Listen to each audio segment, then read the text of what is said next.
Savez-vous, mes chers collègues, en faisant cette liste des incompatibilités, à quel point j'ai été stupéfait par la dangerosité des 30 articles de ce collectif pour nos finances publiques. Je pose la question, combien d'articles augmentent les impôts ou les dépenses? Et il y en a 17.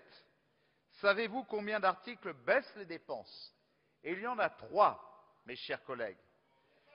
Et en plus, ces 3 articles ne se valent pas. Le premier est marginal et n'est que de l'affichage politicien.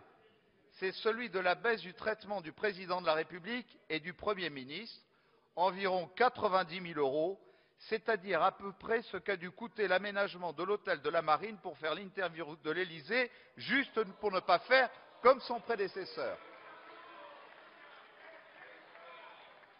Avant, vous critiquiez le train de vie de l'Élysée, mais ça, c'était avant.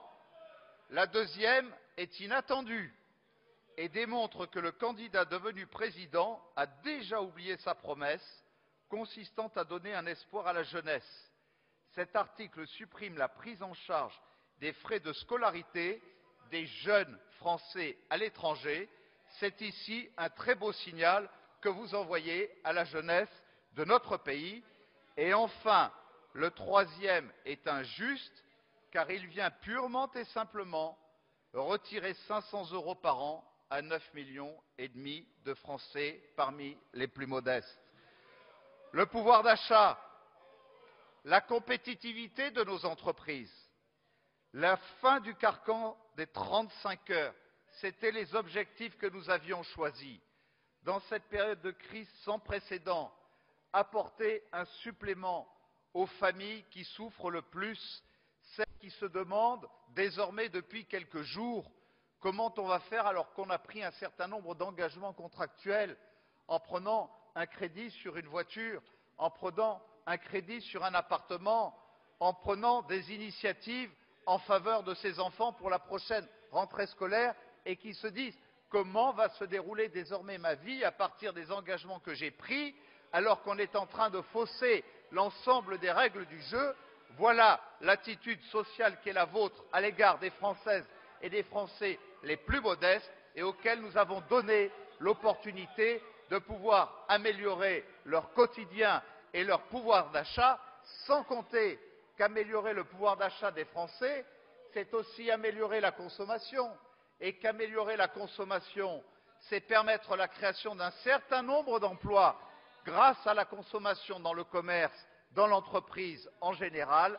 Eh bien, c'est un coup dur que vous portez non seulement à la fois au pouvoir d'achat des plus modestes, mais aussi par la consommation à un certain nombre d'emplois, notamment dans le commerce et dans les services.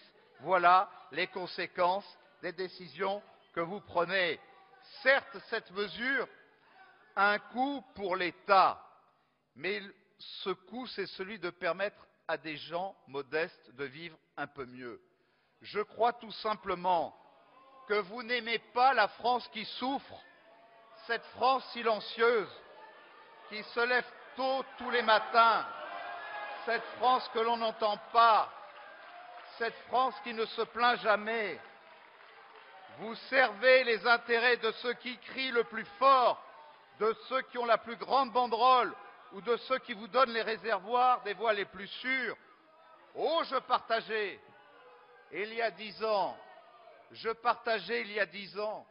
constat avec Lionel Jospin. Oui, je partageais ce constat il y a 10 ans avec Lionel Jospin. La France est un pays riche où il y a trop de pauvres. Aujourd'hui, vous voulez convaincre nos concitoyens que la France est un pays pauvre où il y a trop de riches. Alors, après avoir supprimé les exonérations sociales, cerise sur le gâteau, vous proposez dans un amendement leur fiscalisation rétroactive. Mais cette fois-ci, monsieur le rapporteur général, vous vous êtes rendu compte de l'ineptie et de l'inconstitutionnalité de cette mesure et avez donc reculé lors de notre commission des finances cet après-midi. Cette mesure de suppression des heures supplémentaires ne touche pas que les particuliers et les entreprises. Elle va aussi gravement handicaper les collectivités territoriales Il nous faut, pour un certain nombre de responsables de collectivités territoriales, il y en a sur tous ces bancs, faire le constat. Avez-vous réfléchi à l'impact de cette mesure sur les collectivités qui usent de ces heures supplémentaires pour rendre plus efficaces leurs services publics? Dans ma propre collectivité, je distribue une enveloppe de 2,2 millions d'euros en heures supplémentaires. Avec ce projet de loi, je vais devoir trouver dans un budget 2012 déjà voté au mois de décembre dernier une enveloppe de 4 millions d'euros pour satisfaire vos besoins anti-sarkozystes. Eh bien, vous auriez dû, par respect pour les représentants des collectivités locales, avant de prendre cette décision qui affecte durement celle-ci, vous concerter avec l'Association des maires de France, avec l'Association des présidents de conseils généraux de France, avec l'Association des présidents de conseils régionaux de France, avec l'Association des communautés urbaines de France.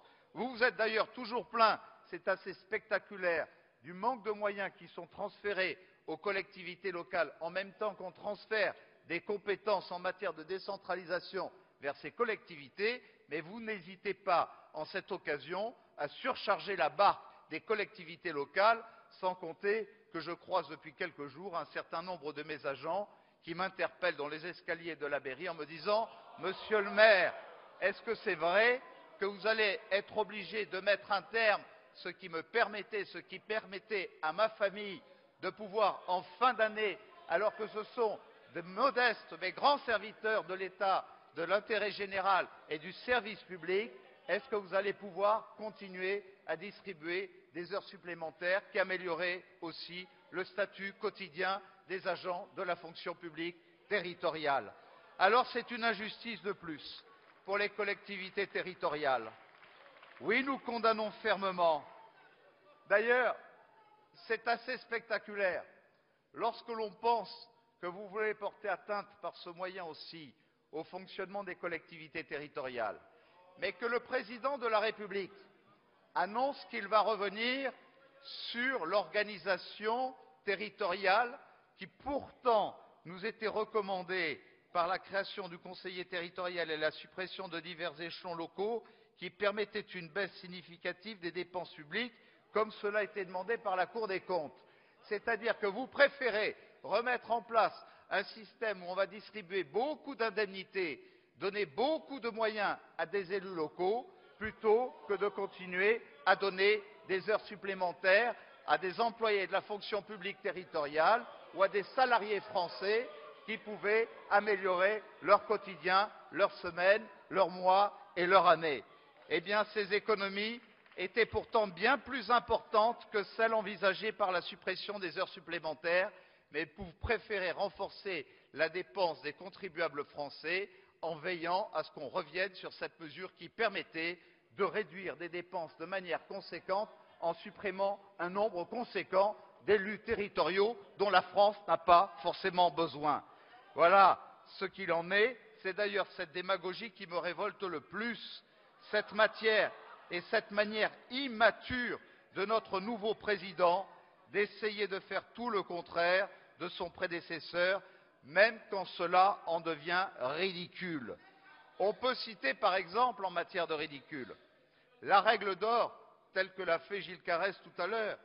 Nicolas Sarkozy a plaidé pour faire inscrire une règle d'or du pacte budgétaire dans notre Constitution, c'est-à-dire une règle qui a été adoptée par les socialistes de tous les pays de l'Union européenne, qu'ils soient dans la majorité ou qu'ils soient dans l'opposition.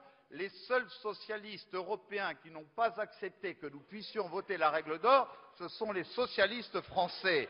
Vous vous y êtes farouchement opposés, Monsieur Hollande en tête, et vous nous expliquez aujourd'hui que vous allez mettre en place cette même règle d'or du même traité, mais pas au même endroit. Alors, vous ne vous sentez pas envahi par le ridicule de temps en temps?